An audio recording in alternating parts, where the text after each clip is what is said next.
ഞാൻ നിങ്ങൾക്ക് സമാധാനം തരുന്നു, അത് ലോകം തരുന്നത് പോലെ അല്ല. ഞാനൊരു ചെറിയ വേദഭാഗം വായിച്ചിട്ട് അല്പസമയം ദൈവവചനത്തിൽ നിന്ന് പറയാമെന്ന് വിചാരിക്കുന്നു. അപ്പോസ്തലനായ പൗലോസ് കൊലോസ്യർക്ക് എഴുതിയ ലേഖനം അതിന്റെ 1-ാം അധ്യായം 20-ാമത്തെ വാക്യം. അപ്പോസ്തലനായ പൗലോസ് കൊലോസ്യർക്ക് എഴുതിയ ലേഖനം അതിന്റെ 1-ാം അധ്യായം 20-ാമത്തെ വാക്യം. ജ്ഞാനി എവിടെ, ശാസ്ത്രി എവിടെ, ഈ ലോകത്തിലെ തർക്കിക്കാൻ എവിടെ? അതല്ല ആന്റി, അപ്പോസ്തലനായ കൊലോസ്യർക്ക് എഴുതിയ ലേഖനം അതിന്റെ 1-ാം അധ്യായം 20-ാമത്തെ വാക്യം.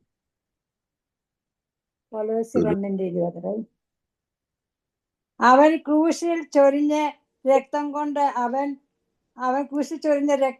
അവൻ മുഖാന്തരം സമാധാനമുണ്ടാക്കി, ഭൂമിയിലുള്ളതോ സ്വർഗത്തിലുള്ളതോ സകലത്തെയും അവനെ കൊണ്ട് തന്നെ നിരപ്പിപ്പാനും പിതാവിന് പ്രസാദം തോന്നി.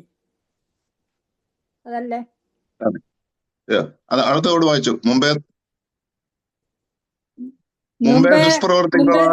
ദുഷ്ടപ്രവൃത്തികളാൽ മനസ്സുകൊണ്ട് അകന്നവരും ശത്രുക്കളുമായിരുന്ന നിങ്ങളെ അവന്റെ മുമ്പിൽ വിശുദ്ധരും നിഷ്കളങ്കരും കുറ്റമില്ലാത്തവരുമായി നിർത്തേണ്ടതിന് അവൻ ഇപ്പോൾ തന്റെ ജഡശരീരത്തിൽ തന്റെ മരണത്താൽ നിരപ്പിച്ചു. മതി. അതിന്റെ ഒരു വാക്യം കൂടെ മേളിൽ നിന്ന് ഞാൻ വായിക്കാം. അവനിൽ സർവ്വസമ്പൂർണ്ണതയും വസിപ്പാനും അവൻ ക്രൂശിൽ ചൊരിഞ്ഞ രക്തം കൊണ്ട് അവൻ മുഖാന്തരം സമാധാനം ഉണ്ടാക്കി, ഭൂമിയിലുള്ളതോ സ്വർഗത്തിലുള്ളതോ സകലത്തെയും അവനെ കൊണ്ട് തന്നോട് നിരപ്പിപ്പാനും പിതാവിന് പ്രസാദം തോന്നി. മുമ്പേ ദുഷ്പ്രവൃത്തികളാൽ മനസ്സുകൊണ്ടാകുന്നവരും ശത്രുക്കളുമായിരുന്ന നിങ്ങളെ അവന്റെ മുമ്പിൽ വിശുദ്ധരും നിഷ്കളങ്കരും കുറ്റമില്ലാത്തവരുമായി നിർത്തേണ്ടതിന് അവൻ ഇപ്പോൾ തന്റെ ജഡശരീരത്തിൽ തന്റെ മരണത്താൽ നിരപ്പിച്ചു. നമ്മൾ വായിച്ചു കേട്ട വേദഭാഗത്തിൽ നിന്ന് ചിന്തിക്കുമ്പോൾ നമ്മൾ മുമ്പേ ആരായിരുന്നു, ഇപ്പൊ നമ്മൾ ആരാ, ഇനി നമ്മൾ എന്തായി തീരും? Past, present, future. നമ്മൾ മുമ്പേ നമ്മുടെ ദുഷ്പ്രവൃത്തികൾ, നമ്മൾ ദൈവവുമായിട്ടുള്ള ബന്ധത്തിൽ നിന്ന് അകന്നവരായിരുന്നു. എല്ലാവരും അത് സമ്മതിച്ചേ പറ്റത്തുള്ളൂ. കാരണം നമ്മൾ ജനിച്ചപ്പം തൊട്ട് പെർഫെക്റ്റ് ഒന്നും അല്ല, പാപികളും ദോഷികളുമായിരുന്നു നമ്മളെ എങ്ങനെയാണ് നമ്മളെ മക്കളാക്കി തീർത്തത്? അവന്റെ വിലയേറിയ രക്തം കൊണ്ട് വിലയ്ക്ക് വാങ്ങിയിരിക്കുകയാണ്. പാപത്തിന്റെ അടിമത്തത്തിലായിരുന്നു നമ്മളെ തന്റെ പുത്രന്റെ മരണത്താല് പിതാവിനോട് നിരപ്പിച്ചു. പിതാവിൽ നിന്ന് നമ്മൾ അകന്നവരായിരുന്നു. ആ പിതാവിനോട് നിരപ്പിപ്പാന് യേശു ക്രിസ്തുവിന് മനസ്സ് തോന്നി. അപ്പൊ നമ്മൾ അത് തിരിച്ചറിയണം. നമ്മൾ മുമ്പേ നമ്മുടെ ഒരു പഴയ മനുഷ്യനുണ്ട്. നമ്മൾ പലപ്പോഴും ചിന്തിക്കുക, ചിലരിപ്പോഴും പറയുന്നത് കേട്ടിട്ടുണ്ട്, എന്റെ പഴയ സ്വഭാവത്തിനായിരുന്നെങ്കിൽ ഞാന് നല്ലത് പറഞ്ഞേനെ എന്നൊക്കെ പറയുന്നത് കേട്ടിട്ടുണ്ട്. ഞാൻ ഓരോരുത്തരുമായിട്ട് സംസാരിക്കും, എന്റെ പഴയ സ്വഭാവം ആയിരുന്നെങ്കിൽ. കാരണം എന്തെങ്കിലും ഒരു പരസ്പരം സംസാരിക്കുമ്പോഴോ ഏതെങ്കിലും ഒരു വിഷയത്തിന്റെ കാര്യം പറയുമ്പോൾ ചിലർ പറയും എന്റെ പഴയ സ്വഭാവത്തിന്. അതിപ്പോ കാരണം അവര് പൂർണ്ണമായിട്ട് അതിൽ നിന്ന് വിട്ടിട്ടില്ല എന്നാണ് എനിക്ക് തോന്നുന്നു. നമുക്കറിയത്തില്ല. ദേഷ്യം വരുമ്പോ ചിലർ പറയും എനിക്ക് ദേഷ്യം വന്നാൽ ഞാൻ നല്ലത് പറയും. കോപിക്കാന് നമുക്ക് അവകാശമില്ല. അത് പഴയ നമ്മുടെ സ്വഭാവം, അത് നമ്മൾ ഉരിഞ്ഞു കളഞ്ഞു. പുതിയ മനുഷ്യനെ ധരിച്ചുകൊള്ളുക, അങ്ങനെയാണ് പറഞ്ഞത്. പിന്നെ മറ്റൊന്ന് സമാധാനം. ലോകം തരുന്ന സമാധാനമല്ല, കർത്താവിനെ നമ്മളോട് പറഞ്ഞു, ഈ ലോകത്തിൽ നിങ്ങൾക്ക് കഷ്ടതയുണ്ട്, പ്രയാസമുണ്ട്, ഞാൻ സമാധാനം നിലനിർത്തത്തുള്ളൂ. ഈ ലോക രാജ്യങ്ങൾ പല സമാധാനം അല്ല നേർച്ച കാഴ്ചകൾ കൊണ്ട് അല്ലെങ്കിൽ അങ്ങനെ അതുപോലെ പല കാര്യങ്ങൾ കൊണ്ട് സമാധാനം കിട്ടുമെന്ന് പ്രതീക്ഷിക്കുന്നവരാണ്. എന്നാൽ കർത്താവ് തരുന്ന സമാധാനം നിലനിൽക്കുന്ന, ഞാൻ തരുന്ന സമാധാനം വേറൊരാൾക്ക് എടുത്തു കളയാനായിട്ട് കഴിയത്തില്ല. അതാണ് ഇതിൽ കൂടെ പറഞ്ഞിരിക്കുക. അവൻ സ്വന്തം ശരീരത്തിൽ അവന്റെ സ്വന്തം രക്തം കൊടുത്ത് നമ്മളൊക്കെ വിലയ്ക്ക് വാങ്ങിയിരിക്കുകയാണ്. നേരത്തെ ഒക്കെ ഞാൻ പറയുന്ന പോലെ ഇനിയൊരു ക്രൂശ് മരണമില്ല. ഇതൊക്കെ നമുക്ക് ഇനി ഓർക്കാനേ ഒക്കത്തുള്ളൂ. കർത്താവ് താൻ ഗംഭീരനാദത്തോടും പ്രധാന ദൂതന്റെ ശബ്ദത്തോടും ദൈവത്തിന്റെ കാഹളത്തോടും കൂടെ സ്വർഗത്തിൽ നിന്ന് ഇറങ്ങി വരും. അപ്പൊ ക്രിസ്തുവിൽ മരിച്ചവരെ മുമ്പ് ഉയർത്തെഴുന്നേറ്റ് പിന്നെ ജീവനോടെ ശേഷിക്കുന്ന നാം അവനോടുകൂടെ മേഘങ്ങളിൽ അവനെ എതിരേൽപ്പാൻ പുറപ്പെടും എന്നല്ലേ പറഞ്ഞിരിക്കുന്നു. ഇതൊക്കെ നമ്മുടെ ജീവിതത്തില് സാധാരണ നമ്മൾ പാട്ട് പാടുമ്പോൾ ഇതൊക്കെ നമ്മുടെ മെമ്മറിയിൽ ഇതൊക്കെ നഷ്ടപ്പെടുന്ന ഒരു കാലം വരും. നമ്മുടെ ഓർമ്മ പ്രായ കൂടുതലായിട്ട് നമ്മൾ ഈ ലോകത്തിൽ ജീവിച്ചിരിപ്പുണ്ടെങ്കിൽ തന്നെയും ഇതൊക്കെ നമ്മുടെ ഓർമ്മയിൽ നിന്ന് ഇതൊക്കെ നഷ്ടപ്പെട്ടു പോയെന്ന് വരാം. അപ്പൊ നമ്മൾ ഹൃദയസ്ഥമാക്കുക. അത് നമ്മുടെ ജീവിതത്തെ വഴി നടത്തണം. നമ്മൾ കണ്ണ് കാണാൻ വയ്യാതായി കഴിഞ്ഞാൽ പിന്നെ ദിവസം വായിക്കാൻ പോകും. വേറെ ആരെങ്കിലും വായിക്കുമ്പോൾ അത് കേൾക്കാനേ പറ്റത്തുള്ളൂ. അപ്പൊ കാഴ്ചയുള്ളപ്പോഴ്, കണ്ണിന് കാഴ്ചയുള്ളപ്പോഴ് അത് നമ്മുടെ ഹൃദയത്തിന്റെ പലകയിൽ എഴുതണം ദൈവത്തിന്റെ വചനം. ഈ ലോകത്തിന്റെ കാര്യങ്ങൾ നമ്മൾ പറയത്തില്ല, എത്ര നേരം പറഞ്ഞുകൊണ്ടിരുന്നാലും തീരത്തില്ല. എത്ര നേരം ഓരോ കാര്യങ്ങൾ ചർച്ച ചെയ്താലും നമ്മൾ അത് കടന്നു കഴിഞ്ഞാൽ മണിക്കൂറുകളോളം നമുക്ക് ചെലവഴിക്കാം. എന്നാൽ ദൈവത്തിന്റെ വചനം എന്ന് പറയുമ്പോൾ ദൈവത്തിന്റെ മാറ്റമില്ലാത്ത വചനം, അത് നമുക്ക് ദൈവം തന്നിട്ടുണ്ട്. പലരിൽ നിന്ന് നമ്മൾ അതിന്റെ വ്യാഖ്യാനങ്ങൾ കേൾക്കുന്നുണ്ട്. എന്നാൽ അത് നമ്മുടെ പ്രായോഗിക ജീവിതത്തിൽ കൊണ്ടുവരാനായിട്ട് കഴിയണം. കാരണം ശത്രുക്കളായിരുന്നു നമ്മൾ ദൈവവുമായിട്ട്. ദൈവം ഈ ലോകത്തിൽ മനുഷ്യനെ സൃഷ്ടിച്ചതിന് ഒരു ഉദ്ദേശമുണ്ട്. തന്നെ പോലെ തന്നെ ആയിരിക്കാനും അവനെ സ്തുതിച്ച് എല്ലാ സൗകര്യങ്ങളോടും, രോഗമില്ല, ദുഃഖമില്ല, പ്രയാസമില്ലാത്ത ഒരു ജീവിതത്തിൽ കൂടെയാണ് ദൈവം ജീവിതം ആഗ്രഹിച്ചാണ് ദൈവം മനുഷ്യനെ ഭൂമിയിൽ സൃഷ്ടിച്ചത്. എന്നാൽ അതിൽ നിന്നൊക്കെ തെറ്റി, അതൊക്കെ നമുക്കറിയാമല്ലോ. പിന്നെ പ്രവാചകന്മാരെയും ഒക്കെ പലരെ അയച്ചു മനുഷ്യനെ വീണ്ടെടുക്കുവാനായിട്ട്. ഒന്നും സാധിക്കാതെ വന്നപ്പോഴാണ് സ്വന്തം പുത്രനെ ഈ ലോകത്തിലേക്ക് അയച്ചിരിക്കുന്നത്. അവർ ചിന്ത നമ്മളെയൊക്കെയും ഭരിക്കണം. നിങ്ങൾക്ക് ആർക്കും ഇല്ലെന്നല്ലോ അല്ല ഞാൻ പറയുന്നു. ഈ നാളുകളിൽ കേൾക്കുന്ന വചനങ്ങളും സാക്ഷിയും ഇതൊക്കെ നിൽക്കുന്ന ഒരു കാലം വരുമെന്നാണ് പറയുന്നത്. ഇതിനൊക്കെ അവസരം കിട്ടുമ്പോൾ ആ ബലം നമ്മൾ വാക്സിനേഷൻ എടുക്കുമ്പോൾ പറയത്തില്ലേ, വാക്സിനേഷൻ എടുത്തു കഴിഞ്ഞാൽ പിന്നെ രോഗത്തിന് പ്രതിരോധം സൃഷ്ടിക്കുന്നു. അപ്പൊ ദൈവവചനം എന്ന ആ പ്രതിരോധം കൊണ്ട് നമ്മൾ നിലനിൽക്കാനായിട്ട് കഴിയണം. അത് നമ്മൾ ചെല്ലുന്നിടത്തൊക്കെ നമ്മൾ പറയത്തില്ലേ, ചിലര് പറയും ഈ ലോകത്തിന് അനുരൂപരായി തീരരുത്, ഈ ലോകത്തിന് അനുരൂപരായി തീർത്ത് എല്ലാവരും അങ്ങനെയൊക്കെയാ എന്നൊക്കെ പറയുന്നവരെ കേട്ടിട്ടുണ്ട്. അതുകൊണ്ട് നമ്മൾ അങ്ങനെ ആകണമെന്നല്ലോ. ഒരു ദൈവ പൈതല് എവിടെ കടന്നു ചെന്നാലും ദൈവനാമത്തെ ഉയർത്തുവാനായിട്ട് നമുക്ക് ഒരു ചെറിയ നമ്മൾ പറയത്തില്ലേ, പണ്ടൊക്കെ ഈ മിന്നാമിനിങ് എന്ന് പറഞ്ഞ ഒരു ഇതുണ്ടായിരുന്നു എന്റെ ചെറുപ്പത്തിൽ. അപ്പൊ അന്നൊക്കെ ഈ ഞങ്ങളുടെ ഈ ദേശത്ത്, പ്രത്യേകിച്ച് തുരുത്തിക്കാട് ഏരിയയിലൊക്കെ നടന്നു പോകുമ്പോൾ വൈകിട്ട്, അപ്പൊ ഇവിടെ ഒന്നും സ്ട്രീറ്റ് ലൈറ്റ് പോലും ഇല്ല. അന്ന് ചൂട്ടുകറ്റ ഇങ്ങനെയൊക്കെയുള്ള നിങ്ങൾക്ക് ഇപ്പൊ ചിലർക്കൊക്കെ അറിയാം, ഇങ്ങനെ വീശിയൊക്കെ അത് മഴയോ വല്ലതും ആണ് അതും കിട്ടും, അതും കത്തത്തില്ല. അപ്പൊ ഈ ഇടയ്ക്ക് ഇങ്ങനെ മിന്നാമിനിങ് എന്ന് പറയുന്നത് അത് ഇടയ്ക്കിടയ്ക്ക് ഒന്ന് മിന്നുമ്പോൾ ഞാൻ അങ്ങനെ നടന്നു പോയിട്ടുണ്ട്. അതിന്റെ പ്രകാശം കാണുമ്പോൾ കുറച്ച് അങ്ങോട്ട് നീങ്ങും, പിന്നെയും ഏതെങ്കിലും ഒന്ന് ഒരു ചെറിയ പ്രകാശം കാണുമ്പോൾ കുറച്ചുകൂടെ നീങ്ങും. അങ്ങനെയൊക്കെ ചെയ്ത നടന്ന കാലങ്ങളുണ്ട്. ചെറുപ്പത്തിൽ പേടിയുണ്ട്, അന്നൊക്കെ ഒത്തിരി പേടിയുണ്ട്, വഴിക്ക് എന്തെങ്കിലും ഉണ്ടോ. ഞാൻ പറഞ്ഞത് ഇന്നിപ്പം എവിടെ ചെന്നാലും പ്രകാശം, നല്ല ഡ്രൈവ് ചെയ്ത് പോകുമ്പോഴും സ്ട്രീറ്റ് ലൈറ്റ് ഒരുപാട് കാര്യങ്ങളൊക്കെ ഉണ്ടല്ലോ, നിങ്ങൾക്കൊക്കെ അറിയാം. എന്നാൽ ആ മിന്നാമിനിങ്ങിന്റെ വെട്ടം പോലെ ഒരു ദൈവ പൈതല് കർത്താവിനെ ഉയർത്തുമ്പോഴ്, പാടുമ്പോഴ്, വചനം വായിക്കുമ്പോഴ്, സാക്ഷ്യം പറയുമ്പോഴ് ഒക്കെയും കർത്താവിന്റെ നാമം ഉയരണം. മുമ്പേ ടോംബ്രദർ പറഞ്ഞാൽ എന്നെ കണ്ടാൽ എന്തോ ചെയ്യാൻ, കർത്താവിനെ കാണും. കർത്താവിനെ കണ്ടു കഴിയുമ്പോൾ ആരാ പറയുന്നുള്ളതല്ല, അതിലുപരിയായിട്ട് എന്നേക്ക് വേണ്ടി ജീവൻ തന്ന, എനിക്ക് വേണ്ടി രക്തം ചിന്തിയ യേശുവിനെ കാണുവാനായിട്ട് നമുക്കൊക്കെ കഴിയണം.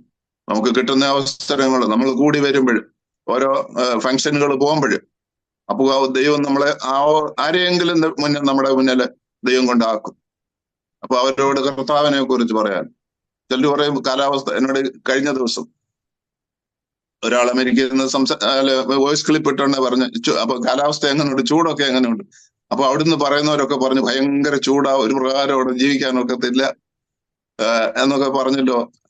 ഞാൻ തങ്കച്ചനങ്ങൾ പറഞ്ഞു, ഞാൻ ശാന്തമായിട്ട് ചൂടൊക്കെ ഉണ്ട്, ഞാൻ വളരെ സിമ്പിളായിട്ട് അങ്ങ് പറഞ്ഞു ചൂടുണ്ട്, വേർക്കും, കൂടുതൽ വേർക്കുകയൊക്കെ ചെയ്യും. അവിടെ ആണെങ്കിൽ വേർക്കത്തില്ല, അമേരിക്കയിൽ നല്ല AC കകത്തിരിക്കും, നല്ല സുഖമായിട്ടിരിക്കുക. ഇവിടെ വേർക്കും ചൂടൊക്കെ ഉണ്ട്, വളരെ ശാന്തം. അപ്പൊ അവർ തിരിച്ചു റിപ്ലൈ തന്നു, ആന്റി പറഞ്ഞു അത് ശാന്തമായിട്ട് അങ്ങനെ പറഞ്ഞല്ലോ. വേറെ സാറിനെ അവിടുന്ന് വിളിക്കുമ്പോഴൊക്കെ എല്ലാരും പറയും ഭയങ്കര ചൂട്, അവിടെ അപ്പടി കുഴപ്പമാണ്, എങ്ങനെ ജീവിച്ചു എന്നൊക്കെ പറഞ്ഞ അനുഭവം പറഞ്ഞു. നമുക്ക് ചൂടിന്റെ നടുവിലും തണുപ്പിന്റെ നടുവിലും ദൈവമാണ് നമ്മളെ ബലപ്പെടുത്തും. ഇല്ല കാലാവസ്ഥകളുടെ വ്യതിയാനങ്ങൾ നമുക്കൊക്കെ അറിയാം. അതിനെ കുറിച്ച് സെർച്ച് ചെയ്യാനല്ല നമ്മളെ ദൈവം ലോകത്തിലാക്കിയിരിക്കുന്നത്, കർത്താവിന് വേണ്ടി പ്രവർത്തിപ്പാൻ. കർത്താവ് ഏത് സാഹചര്യത്തിലും അനേകർ ഈ നാളുകളിൽ പ്രവർത്തിച്ചുകൊണ്ടിരിക്കുന്നു, അവരുടെ നാമത്തെ അനേകർ ദൈവഭാഗത്തേക്ക് വന്നുകൊണ്ടിരിക്കുന്നു. ഒരു വശത്ത് ഒരു വശത്ത് അനേക ബുദ്ധിമുട്ടുകളും പ്രയാസങ്ങളും യുദ്ധം ഇതൊക്കെ അറിയാമല്ലോ. ഈ വേൾഡ് സംഭവങ്ങളെ കുറിച്ചൊക്കെ കേൾക്കുമ്പോൾ ഇതെല്ലാം ഒരു വശത്ത് നടന്നുകൊണ്ടിരിക്കുക. അപ്പോ ഇതിന്റെ എപ്പോഴാണ് കർത്താവ് വരുന്നത്? അവൻ വരുമ്പോൾ, കാരണം വലിയ വില കൊടുത്താ നമ്മളെ വിലയ്ക്ക് വാങ്ങിയിരിക്കും, വലിയ വില കൊടുത്ത്. ഇതുപോലെ ആരും ചെയ്തിട്ടില്ലല്ലോ. അപ്പൊ ആ ഒരു ബോധ്യം നമുക്കൊക്കെ ഉണ്ടായിരിക്കണം. നമ്മൾക്ക് ഈ ലോകത്തില് താൽക്കാലികമായ ജീവിതം നയിക്കുന്നു. ദൈവം നമുക്ക് വേണ്ടി മനോഹരമായ ഒരു ദേശം ഒരുക്കുന്നു. ഈ ജഡത്തിലായിരിക്കുമ്പോൾ പ്രയാസങ്ങളും രോഗങ്ങളും മാനസികമായ ബുദ്ധിമുട്ടുകളൊക്കെ ഉണ്ട്. അപ്പൊ അതിന്റെ നടുവില് പ്രത്യാശയായിട്ട് കളയാതെ ദൈവത്തെ മുറുകെ പിടിച്ചുകൊണ്ട് മുന്നോട്ട് പോകാനായിട്ട് കഴിയണം. അപ്പൊ മുമ്പിലത്തെ അവസ്ഥ നമ്മള്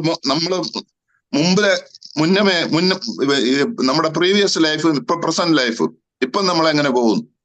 ഇപ്പം ദൈവം ജീവോത്സവമായി നടത്തും. ടോം ബ്രദർ പറയുമ്പോഴൊക്കെ പറയും നമ്മളെ ജീവോത്സവമായി നടത്തും. FS11 വെച്ച് പറയും. അപ്പോ നമ്മളെ ജീവോത്സവമായി നടത്തുന്ന ഒരു കർത്താവുണ്ട് പ്രതിസന്ധികളുടെ നടുവ്. നിങ്ങളൊക്കെ ഒത്തിരി പ്രതിസന്ധികളിൽ കൂടെ കടന്നു പോയിട്ടുള്ളവരാണ് നമ്മളെല്ലാവരും. എന്നാൽ അതിന്റെ നടുവിലും ദൈവം നീക്കുപോക്കുകൾ തന്ന് നമ്മളെയൊക്കെ ഈ ലോകത്തിലാക്കിയിരിക്കും. ദൈവം നീക്കുപോക്ക്, രോഗത്തിന്റെ പ്രയാസം, ഹോസ്പിറ്റലിൽ കയറേണ്ടി വരിക, അല്ലെങ്കിൽ വേറെ എന്തെങ്കിലും യാത്ര ബുദ്ധിമുട്ടുകളൊക്കെ വരിക, അപകടങ്ങളും അനർത്ഥങ്ങളും ഒക്കെ നിറഞ്ഞതായി ലോകം. യോബിന്റെ ജീവിതമൊക്കെ നമ്മൾ പഠിച്ചിട്ടുള്ളവരല്ലേ. യോബ് അന്നേരം ഒടുവിൽ പറയോ, ഞാൻ നിന്നെ കുറിച്ചൊരു കേൾവി മാത്രമേ കേട്ടിട്ടുള്ളൂ, ഇപ്പോൾ ഞാൻ എന്റെ സ്വന്തം കണ്ണാൽ ഞാൻ മനസ്സിലാക്കുന്നു. അത്ര വലിയവനായ ഒരു ദൈവത്തെയാണ് നമ്മൾ ആരാധിക്കുന്നത്. അപ്പൊ മുമ്പേ പറഞ്ഞതുപോലെ അവന്റെ കൃപ, അവന്റെ കരുണയിൽ നമ്മൾ ആശ്രയിക്കും. നമ്മുടെ കഴിവിലൊന്നുമല്ല, നമ്മുടെ ആരോഗ്യമോ. ചെറുപ്പത്തിലൊക്കെ ഞാൻ ഓർത്തിട്ടുണ്ട്, എനിക്ക് എന്ത് ചെയ്യാൻ പറ്റും, നല്ല മസില് അല്ലെ അതുപോലെ എവിടെയും എത്തിപ്പെടാൻ പറ്റും. എന്നാ അങ്ങനെയല്ല. ഇതൊക്കെ തരുന്ന ദൈവത്തെ തിരിച്ചറിയാതെ അറിഞ്ഞ് ജീവിക്കുവാനായിട്ട് കഴിയണം. അതിന് വചന കേൾവിയൊക്കെ മുഖാന്തരമായി തീരണം. അപ്പൊ ക്രൂശിൽ ചൊരിഞ്ഞ രക്തം കൊണ്ട് നമ്മളെ വിലയ്ക്ക് വാങ്ങിയിരിക്കുകയാണ്. അപ്പൊ ഭൂമിയിലുള്ളതോ സ്വർഗത്തിലുള്ളതോ സകലത്തെയും അവനെ കൊണ്ട് തന്നോട് നിർമ്മിപ്പാനും പിതാവിന് പ്രസാദം തോന്നി. നമ്മളെ സൃഷ്ടിച്ചവനായ ദൈവത്തിന്, യഹോവയായ ദൈവത്തിന് നമ്മളോട് പ്രസാദം തോന്നി. അങ്ങനെയാണ് സ്വന്തം പുത്രനെ ഈ ലോകത്തിലേക്ക് അയച്ചത്. ആ ഒരു തിരിച്ചറിവ് നമുക്കൊക്കെ ഉണ്ടാവണം. മുമ്പേ ദുഷ്പ്രവൃത്തികളാൽ മനസ്സുകൊണ്ടാകുന്നവരും കേട്ടോ. മുമ്പേ നമ്മുടെ പഴയ മനുഷ്യൻ, ഞാൻ പറഞ്ഞതുപോലെ പഴയ മനുഷ്യൻ, പഴയ സ്വഭാവം, അത് ദൈവത്തിൽ നിന്നാകുന്ന ഒരു അവസ്ഥയായിരുന്നു. മനസ്സുകൊണ്ട്, പ്രവൃത്തി കൊണ്ടും ദുഷ്പ്രവൃത്തി. നമ്മൾ വലിയ കുറ്റങ്ങളൊന്നും ചെയ്ത് കാണത്തില്ല, പക്ഷെ ദുഷ്പ്രവൃത്തി, നമ്മുടെ പ്രവൃത്തി, ദൈവത്തിന് പ്രസാദകരമില്ലാത്ത പ്രവൃത്തികള്, മനസ്സുകൊണ്ട് ദൈവത്തിൽ നിന്ന് അകന്നവര് ശത്രുക്കളുമായിരുന്നു. ദൈവവുമായിട്ടുള്ള ശത്രു. മറ്റുള്ളവർ, നമുക്ക് ശത്രു ഉണ്ടോ ഈ ലോകത്തിൽ? നമ്മളെ ചിന്തിച്ചിട്ട് നമ്മൾ ശത്രുക്കളുണ്ട്. നമുക്ക് ചിലർ പറയും, അയ്യോ എനിക്ക് അവനോട് അയ്യോ എനിക്ക് കാണുമ്പോഴേ അങ്ങ് തല തിരിച്ച് ഞാനങ്ങ് പോകും, ആളിനോട് എനിക്ക് സംസാരിക്കുന്നത് ഇഷ്ടമല്ല, തല വെട്ടിച്ച്. ഞാൻ അങ്ങനെ കണ്ടിട്ടുണ്ട് ചിലര്. അപ്പോ ഞാനും ചിലപ്പോ ഒന്നും മിണ്ടാവുന്ന കണ്ട് ചെല്ലുന്നോണ്ട് ചിലര് അങ്ങ് തല ഇങ്ങനെ വെട്ടി അങ്ങ് മാറ്റും. എന്തായാലും ഹായ് എന്ന് പറയും, ഒന്ന് സ്നേഹത്തോടെ ഒന്ന് എന്തോട്ട് സോദര, അപ്പോഴത്തേന് തല ഇങ്ങനെ വെട്ടിച്ച് അങ്ങ് പോകുന്നതാണ് കണ്ടിട്ടുണ്ട്. ഞാൻ പറഞ്ഞത്, നമ്മള് അവന്റെ മുമ്പിൽ, നമ്മളെ മുമ്പേ ദുഷ്പ്രവൃത്തികളെ മനസ്സുകൊണ്ടാകുന്ന ഒരു ശത്രുക്കളുമായി നിങ്ങളെ അവന്റെ മുമ്പിൽ എങ്ങനെ ആക്കണം? വിശുദ്ധരും നിഷ്കളങ്കരും കുറ്റമില്ലാത്തവരുമായി നിർത്തേണ്ടത്. മുമ്പേ ദൈവവും പിതാവായ ദൈവവുമായിട്ട് ശത്രുക്കളായിരുന്നു നമ്മൾ. അവരെ ശത്രുക്കളായിരുന്നു. നമ്മളെ വിശുദ്ധരാക്കണം, മിത്രമാക്കണമെന്നല്ല പറഞ്ഞു, വിശുദ്ധരാക്കണം. നമ്മളൊക്കെ വിശുദ്ധരാക്കണം. നമ്മളൊക്കെ ഓരോ വിശുദ്ധന്മാരാ, കളങ്കമില്ലാത്തവരായിട്ടും. പുറമെ ഒന്ന് പറയുന്നു, മനസ്സിൽ വേറൊന്നും കൊണ്ട് നടക്കുന്നു. അങ്ങനെയുള്ളവരൊക്കെ ഉണ്ടെന്ന് പറയും. കുറ്റമില്ലാത്തവരായി നിർത്തേണ്ടതിന് അവൻ ഇപ്പോൾ തന്റെ ജഡശരീരത്തിൽ കണ്ടോ, യേശു ക്രിസ്തു തന്റെ ജഡശരീരത്തില് ഇതെല്ലാം ഏറ്റെടുത്തു, തന്റെ മരണത്താൽ നിരപ്പിച്ചു. ഇതെല്ലാം ഇപ്പൊ എല്ലാം നോർമലാക്കി ഇരിക്കുക. അപ്പൊ അതാണ് ആ പിതാവായ ദൈവത്തിന് നമ്മളോടുള്ള പ്രസാദം തോന്നി. അതുകൊണ്ടാണ് ഇങ്ങനെ പാട്ടിൽ പാടും. നമ്മൾ പഴയ ഒരു പാട്ടിൽ പാടും, വന്നിടുവേൻ യേശുപാദം ചേർന്നിടുവേ, പാപത്തെ ഓടിയിടുവേ, വരുന്നാരെയും ഒരു നാളും തള്ളുകയില്ലെന്നുരച്ചു യേശു. വരുന്നാരെയും ഒരു നാളും തള്ളുകയില്ലെന്നുരച്ചു യേശു. വന്നിടുവേൻ യേശുപാദം ചേർന്നിടുവേൻ, പാപത്തെ വിട്ടോടിയിടുവേൻ. നമ്മളൊക്കെ കേട്ടിട്ടുണ്ടാവില്ല ഈ പാട്ടൊക്കെ, പഴയ പാട്ടാ. എന്നാല് നമ്മൾ യേശുവിന്റെ പാദപീഠത്തെങ്കിലും അടുത്ത് വരണം. ഈ നാളുകളിലൊക്കെ കേൾക്കുന്ന വചനങ്ങള്, സാക്ഷ്യങ്ങളൊക്കെ അവന്റെ പാദപീഠത്തിലെ കൂടുതൽ ചേർന്ന് വരുവാനായിട്ട്, നമ്മുടെ പാപത്തെയൊക്കെ വിട്ട് ഓടി ദൈവകൃപയിൽ ആശ്രയിച്ച് ദൈവത്തിൽ ശരണപ്പെട്ടുകൊണ്ട് മുന്നോട്ട് പോകുവാൻ ദൈവം നമ്മളെ ഓരോരുത്തരെയും സഹായിക്കട്ടെ. ചെറിയ വചനങ്ങള് ഈ നാളുകളിലൊക്കെയും പലരിൽ നിന്ന് ആര് പറയുന്നു, എവിടെ പറയുന്നു, ഏത് ഡിനോമിനേഷനാണ്, അതിലുപരിയായിട്ട് എന്റെ യേശു അവന്റെ പാദപീഠത്തെങ്കിലേക്ക് അടുത്ത് വരുവാനായിട്ട് നമുക്ക് ഓരോരുത്തർക്കും ദൈവം സഹായിക്കട്ടെ. എന്നെ ഇതുവരെയും കേട്ടുകൊണ്ട് നിങ്ങളെ ഓരോരുത്തരെയും ദൈവനാമത്തില് ദൈവസ്നേഹത്തിൽ ഓർക്കുന്നു എന്ന് പറഞ്ഞുകൊണ്ട് എന്റെ വാക്കുകളിൽ നിന്ന് വിരമിക്കുന്നു. ദൈവം എല്ലാവരെയും സമൃദ്ധമായിട്ട് അനുഗ്രഹിക്കട്ടെ. ദൈവനാമത്തിൽ മഹത്വം ഉണ്ടായിരിക്കട്ടെ. 2 പത്രോസ് 1-ാം അധ്യായം അതിന്റെ ആദ്യത്തെ വാക്യം നാം ഇപ്രകാരം വായിക്കുന്നു. 2 Peter chapter 1. യേശുക്രിസ്തുവിന്റെ ദാസനും അപ്പോളസ്തനുമായ ശീമോൻ പത്രോസ്, നമ്മുടെ ദൈവത്തിന്റെയും രക്ഷിതാവായ യേശുക്രിസ്തുവിന്റെയും നീതിയാൽ ഞങ്ങൾക്ക് ലഭിച്ചതുപോലെ അതേ വിലയേറിയ വിശ്വാസം ലഭിച്ചവർക്ക് എഴുതുന്നത്. മതി, അവിടെ വരെ മതി. അവിടെ പത്രോസ് അപ്പോസ്തലൻ പറയുകയാണ്, ഞങ്ങൾക്ക് ലഭിച്ചതുപോലെ ഉള്ള അതേ വിലയേറിയ വിശ്വാസം ലഭിച്ച നിങ്ങൾക്കും എഴുതുന്നത്. നമ്മൾ ഇതിനെപ്പറ്റി പറഞ്ഞിട്ടുണ്ട്. എങ്കിലും നമുക്കൊക്കെയും വിശ്വസിക്കുവാൻ വളരെ പ്രയാസമുള്ളൊരു കാര്യമാണ്. പത്രോസ് അപ്പോസ്തലൻ പറയുകയാണ്, ഞങ്ങൾക്ക് ലഭിച്ച പോലെ ഉള്ള അതേ വിലയേറിയ വിശ്വാസം ലഭിച്ചിരിക്കുന്ന നിങ്ങൾക്കും ഞാൻ എഴുതുന്നു. അതായത് പത്രോസ് അപ്പോസ്തലന്റെ വിശ്വാസം വീണ്ടും ജനനം പ്രാപിച്ച ഓരോ വ്യക്തികൾക്കും ഉണ്ട്. നമുക്കിത് പലപ്പോഴും വിശ്വസിക്കുവാൻ വളരെ തടസ്സമുണ്ട്. കാരണം പലപ്പോഴും നമ്മളെല്ലാവരും പ്രാർത്ഥിക്കുന്ന ഒരു പ്രാർത്ഥനയുണ്ട്, കർത്താവേ ഞങ്ങളുടെ വിശ്വാസം വർദ്ധിപ്പിക്കണമേ. ഞാൻ ഒരുപാട് ചെയ്തിട്ടുണ്ട്. But no more. ഇപ്പോ അങ്ങനെ ഒരു വിഷയം ഉദിക്കുന്നില്ല, അങ്ങനെ ഒരു പ്രാർത്ഥന പ്രാർത്ഥിക്കുന്നില്ല. അപ്പോൾ ഇവിടെ എഴുതിയിരിക്കുന്നു, ഞങ്ങൾക്ക് ലഭിച്ച അതേ വിലയേറിയ വിശ്വാസം ലഭിച്ചിരിക്കുന്ന നിങ്ങൾക്ക് ഓരോരുത്തർക്കും ഞങ്ങൾ എഴുതുന്നത്. പത്രോസ് അപ്പോസ്തലന്റെ വിശ്വാസം. അങ്ങനെയാണെങ്കിൽ പത്രോസ് അപ്പോസ്തലന്റെ വിശ്വാസം വലുതാ. മരിച്ച ആളിനെ ഉയർത്തെഴുന്നേൽപ്പിച്ചതാ. മുടന്തനോട് പറഞ്ഞു, എന്റെ കണ്ണിലോട്ട് നോക്കുക, ഞങ്ങളെ നോക്കുക,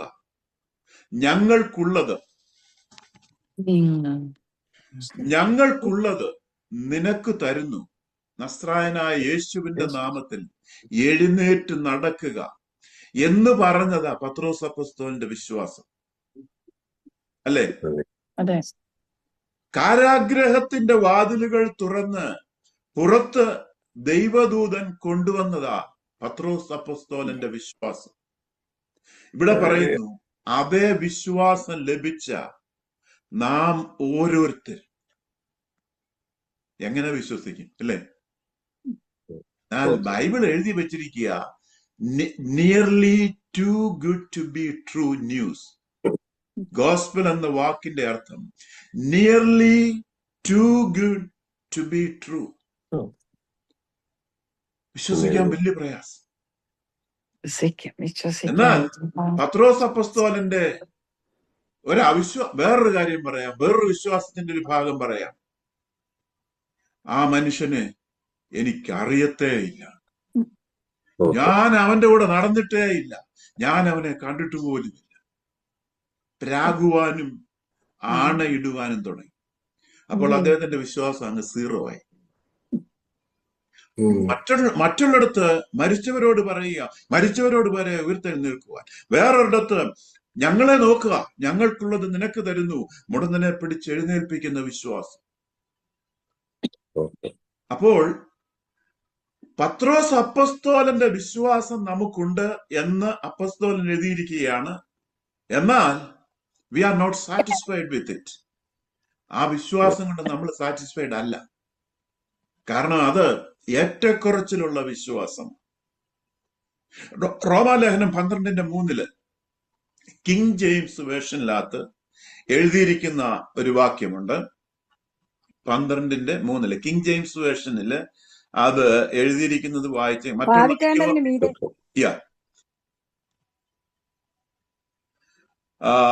കിങ് ജെയിംസ് വേർഷനിൽ വായിക്കാം. For I say though through the grace given unto me to every man that is among you, not to think of himself more highly than he ought to think, but to think soberly. ഇനിയത്തെയാണ് കേൾക്കേണ്ടത്. According as God has dealt to every man the measure of faith. എങ്ങനെ എഴുതിയിരിക്കുന്നതെന്ന് അറിയാമോ? The measure of faith. The measure എന്ന് പറഞ്ഞാൽ Billy ഗ്രഹാമിന് ഒരു വലിയ ബാരലിനകത്ത് ഉള്ള വിശ്വാസവും നമുക്കൊക്കെ ഒരു ചെറിയ കപ്പിനകത്ത് കൊള്ളാവുന്ന വിശ്വാസവും അങ്ങനെ തരുന്നു എന്നല്ല, മറിച്ച് പറയുകയാണ് ദ മെഷർ ഓഫ് ഫെയ്ത്ത്. ഒറ്റ വിശ്വാസമേ ഉള്ളൂ, അത് യേശുവിന്റെ വിശ്വാസമാണ്. പത്രോസ് അപ്പസ്തോലന്റെ വിശ്വാസവും അല്ല, അത് യേശുവിന്റെ വിശ്വാസമാണ്. The measure, A measure of faith എന്ന ഒരുപാട് ട്രാൻസ്ലേഷൻ എഴുതിയിരിക്കുന്നത്. എ മെഷർ ഓഫ് ഫെയ്ത്ത് എന്ന് പറയുമ്പം അർത്ഥം ഒത്തിരി വ്യത്യാസമായി, എല്ലാവർക്കും പല മെഷറാണ്. എന്നാൽ king James, old king James വേർഷനകത്ത് എഴുതിയിരിക്കുകയാണ് the measure of faith. The measure എന്ന് പറഞ്ഞാൽ എല്ലാവർക്കും കൊടുത്തിരിക്കുന്നത് ഒരേ വിശ്വാസം, അത് യേശുവിന്റെ വിശ്വാസം. വിശ്വസിക്കാൻ വലിയ പ്രയാസമുള്ള വിശ്വാസം അല്ലേ? വിശ്വസിക്കാൻ കഴിയാത്ത വിശ്വാസം.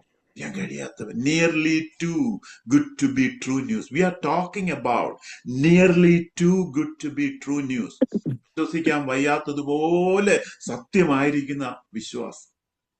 അപ്പോൾ ഇതിനെ ഒന്ന് മനസ്സിലാക്കുവാനായിട്ട് ദൈവം എൻ്റെ ഹൃദയത്തിൽ ഇന്ന് വെളുപ്പിന് ഒരാശയം തന്നു. ഒരു ശിശു ജനിച്ചു. ശിശു ജനിച്ചപ്പോൾ പെർഫെക്റ്റ് ഹെൽത്തി ബേബി. ആ ബേബി ജനിച്ചപ്പോൾ ആ ബേബിക്ക് 2 കാലുകളുണ്ട്, 2 കൈകളുണ്ട്, മൂക്കുണ്ട്, ചെവിയുണ്ട്, ഹാർട്ടുണ്ട്, ലങ്സ് ഉണ്ട്, എല്ലാ ഓർഗൻസും ഉണ്ട്. എല്ലാം പെർഫെക്റ്റ്ലി ഹെൽത്തി ബേബി, ഒരു കുഴപ്പമില്ലാത്തൊരു ബേബി. എല്ലാ അവയവങ്ങളും വർക്ക് ചെയ്യുന്നതാണ്. പെർഫെക്റ്റ്ലി ഹെൽത്തി ബേബി അല്ലേ? അങ്ങനെ ഒരു ബേബി ജനിച്ചെന്നിരിക്കട്ടെ. നാം വീണ്ടും ജനനം പ്രാപിക്കുമ്പോൾ, ഒന്നുകൂടെ നാം വീണ്ടും ജനിക്കുമ്പോൾ, അവിടെ ഒരു ജനന പ്രക്രിയ, ഒരു ബേബി ജനിച്ചതുപോലെ ഒരു ജനന പ്രക്രിയ നടക്കുക. ഒരുവൻ ക്രിസ്തുവിലായാൽ അവൻ പുതിയ സൃഷ്ടിയായി, പഴയത് കഴിഞ്ഞുപോയി, ഇതാ സകലതും പുതുതായിരിക്കുന്നു. വിശ്വസിക്കുവാൻ വലിയ പ്രയാസം. സകലതും പുതുതായിരിക്കുന്നു എന്ന് നമ്മെ ഓരോരുത്തരെയും സംബന്ധിച്ച് കർത്താവ് പറയുക, നാം വീണ്ടും ഒരിക്കൽ കൂടി നാം റീക്രിയേറ്റഡ് ആയപ്പോൾ സകലതും പുതുതായിരിക്കുന്നു എന്ന്. Nearly too good to be true news. വിശ്വസിക്കാൻ വലിയ പ്രയാസം, വിശ്വസിക്കാൻ കഴിയാത്ത വിശ്വാസം, കഴിയാത്തതുപോലെയുള്ള സംഭവങ്ങളാണ് എഴുതി വെച്ചിരിക്കുന്നത്. അപ്പോൾ നമ്മൾ ഓരോരുത്തരും ബ്രാൻഡ് ന്യൂ ആണ് വീണ്ടും ജനിച്ചപ്പോൾ. അതായത് നാം ജനിച്ചത് നാം ഉദാഹരണം പറഞ്ഞതുപോലെ ശിശുക്കളായിട്ടല്ല വീണ്ടും ജനിച്ചത്. കാരണം ആദമിനെ സൃഷ്ടിച്ചപ്പോൾ ആദം ഒരു ശിശുവായിട്ടല്ല ജനിച്ചത്. He was A grown up man എന്ന് പറഞ്ഞതുപോലെ നാം വീണ്ടും ജനിച്ചപ്പോൾ we are born or reborn as a grown-up man, woman. പ്രായപൂർത്തിയായ പക്വതയുള്ള ഒരു പുരുഷനായിട്ട് സ്ത്രീയായിട്ട് ദൈവം നമ്മെ വീണ്ടും ജനിപ്പിച്ചിരിക്കും. അപ്പോൾ ഒരു പുതിയ സൃഷ്ടിയായിട്ട് നമ്മെ വീണ്ടും ജനിച്ചപ്പോൾ നമ്മുടെ ആത്മാവാണ് വീണ്ടും ജനിച്ചത്. Not our body, not our soul or mind. അങ്ങനെ നമ്മുടെ ആത്മാവ് ഒരു പുതിയ സൃഷ്ടിയായി വീണ്ടും ജനിച്ചപ്പോൾ തിങ്ക് ഓഫ് ദിസ്, അത് പെർഫെക്റ്റ് ആണ്, പെർഫെക്റ്റ്ലി ഹെൽത്തി ആണ്, എല്ലാം തികഞ്ഞതാണ്. ആ ആത്മാവിനെ നോക്കി കർത്താവ് പറയുകയാണ്, you are complete in him who is the head of all principalities and powers. സകല വാഴ്ചകൾക്കും അധികാരങ്ങൾക്കും തലയായിരിക്കുന്ന യേശുക്രിസ്തുവിൽ നിങ്ങൾ പരിപൂർണരായിരിക്കുന്നു. Perfectly healthy baby, perfectly healthy spirit. നിങ്ങൾ പരിപൂർണരാണ്. വിശ്വാസം എന്നത് നിങ്ങൾക്ക് എത്രയുണ്ടെന്ന് അറിയാമോ? നിങ്ങൾ വീണ്ടും ജനിച്ചപ്പോൾ നിങ്ങളുടെ വിശ്വാസം എത്രയുണ്ടെന്ന് അറിയാമോ?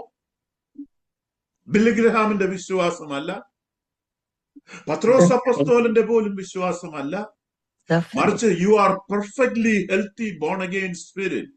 You have the faith of Jesus Christ. ആ ബേബിയെ ഓർത്താ മതി, perfectly healthy baby.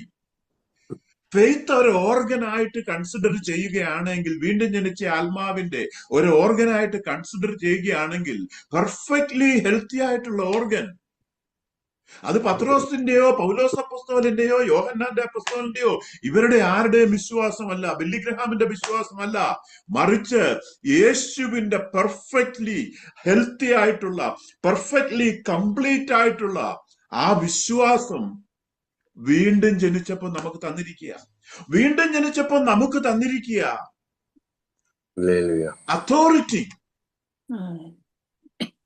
Authority and power. സ്വർഗത്തിലും ഭൂമിയിലുമുള്ള സകല അധികാരവും പവറും നമുക്ക് നൽകിയിരിക്കുക. അത് വേറൊരു ഓർഗൻ ആണെന്ന് ചിന്തിച്ചു. പുതുതായി വീണ്ടും ജനിച്ച ആത്മാവിന്റെ മറ്റൊരു ഓർഗനാണ് authority and power. Perfectly healthy, nearly too good to be true.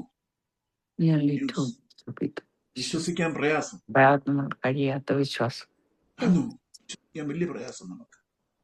നമ്മൾ പെർഫെക്റ്റ് ആണ്, നമ്മുടെ ആത്മാവ് പെർഫെക്റ്റ് ആണ് എന്ന് വിശ്വസിക്കാൻ വലിയ പ്രയാസം. അപ്പോൾ ആ പെർഫെക്റ്റ് ആയിട്ട് ജനിച്ച ആ ബേബിയെ പോലെ തന്നെ പെർഫെക്റ്റ് ആയിട്ട് വീണ്ടും ജനിച്ച നമ്മളെ പറ്റിയ കർത്താവ് പറയും. നമ്മൾക്ക് ഈ സൊല്യൂഷൻ കർത്താവ് നൽകി തന്നിരിക്കുക. ഈ സംഭവത്തിനനുസരിച്ച് നമ്മുടെ മനസ്സ് പുതുക്കി വീണ്ടും നമ്മൾ റിന്യൂ ചെയ്ത് മനസ്സ് പുതുക്കിക്കൊണ്ടിരിക്കുവാൻ റോമാലേഖനത്തിൽ പൗലോസ് അപ്പോസ്തലൻ പറയുക 12-ാം അധ്യായത്തിൽ 1, 2, 3 നമ്മുടെ മനസ്സ് പുതുക്കണം. എങ്ങനെ പുതുക്കണം? എനിക്ക് യേശുവിന്റെ വിശ്വാസം എന്റെ വീണ്ടും ജനിച്ച ആത്മാവിലുണ്ട്. അതോറിറ്റിയും പവറും, യേശുവിന്റെ അതോറിറ്റിയും പവറും എന്റെ വീണ്ടും ജനിച്ച ആത്മാവിലുണ്ടെന്ന് മനസ്സ് പുതുക്കിയെങ്കിൽ മാത്രമേ അത് വെളിയിലേക്ക് മാനിഫെസ്റ്റ് ചെയ്യത്തുള്ളൂ. അത് മനസ്സ് പുതുക്കാത്തത് കൊണ്ടാണ് നമ്മൾ പലപ്പോഴും കർത്താവേ എന്റെ വിശ്വാസം വർദ്ധിപ്പിക്കണമേ എന്ന് പറയുന്നത്. ഹല്ലേലൂയ എന്ന് പറഞ്ഞാൽ, ഇപ്പോൾ നമ്മൾ പലപ്പോഴും ഫെയ്ത്തിനെ പറ്റി, വിശ്വാസത്തെ പറ്റി കേട്ടിട്ടുണ്ട്. വിശ്വാസത്തെ പറ്റി കേൾക്കുമ്പോൾ പലപ്പോഴും നമ്മൾ കേൾക്കുന്ന ചില ഉദാഹരണങ്ങൾ പറയാം. ഒരു എയ്റോപ്ലെയിനിൽ പറക്കുവാൻ നമ്മൾ വിശ്വസിക്കുക, അതിന്റെ പൈലറ്റിനെ അങ്ങ് വിശ്വസിക്കുക. നമുക്ക് അദ്ദേഹത്തെ അറിയത്തോലുമില്ല, നമ്മൾ വിശ്വസിക്കുക, അത് വിശ്വാസമാണെന്ന് പറയുന്നത്. അതല്ല വിശ്വാസം. ബൈബിള് പറയുന്ന വിശ്വാസം അതൊന്നുമല്ല. ഈ ചെയറിൽ ഇരിക്കണമെങ്കിൽ നമ്മൾ അങ്ങ് വിശ്വസിക്കുക, ആ ചെയറിന് 4 കാലുണ്ട്, അതുകൊണ്ട് ഈ ചെയറിൽ ഇരിക്കാൻ ഈ ചെയർ എന്നെ ഹോൾഡ് ചെയ്തോളും എന്ന് നമ്മൾ അങ്ങ് വിശ്വസിക്കുക. അതല്ല ബൈബിള് പറയുന്ന വിശ്വാസം. ബൈബിളിൽ പറയുന്ന വിശ്വാസം എന്ന് പറയുന്നത് that faith is a product of our born again spirit. That faith is a product of spirit. ആത്മാവിന്റെ ഒരു ഓർഗനാണ്, ഒരു അവയവമാണ് ഈ വിശ്വാസം. ആ വിശ്വാസത്തെ പറ്റിയാ ബൈബിള് പറയുന്നത്. ചേറാലിരിക്കുന്നതോ അല്ലെങ്കിൽ എയ്റോപ്ലെയിനിൽ ഫ്ലൈ ചെയ്യുന്നതോ അതൊക്കെ പ്രൂവൺ, നമ്മുടെ ഈ ഫിസിക്കൽ വേൾഡിൽ പ്രൂവൺ ആയിട്ടുള്ളതോ നമ്മൾ കാണുന്നതോ ആയിട്ടുള്ള വിശ്വാസം. ആ വിശ്വാസമല്ല ബൈബിള് പറയുന്ന വിശ്വാസം. ബൈബിള് പറയുന്ന വിശ്വാസം ആത്മാവിലുള്ള വിശ്വാസം, ആത്മാവിൽ ദൈവം വെച്ചിരിക്കുന്ന ക്രിസ്തുവേശുവിന്റെ വിശ്വാസം നാം വീണ്ടും ജനിച്ചപ്പോൾ. So we are perfect and we are complete in Christ. ദൈവം ഈ വചനത്താല് നമ്മെ അനുഗ്രഹിക്കട്ടെ. Thank you.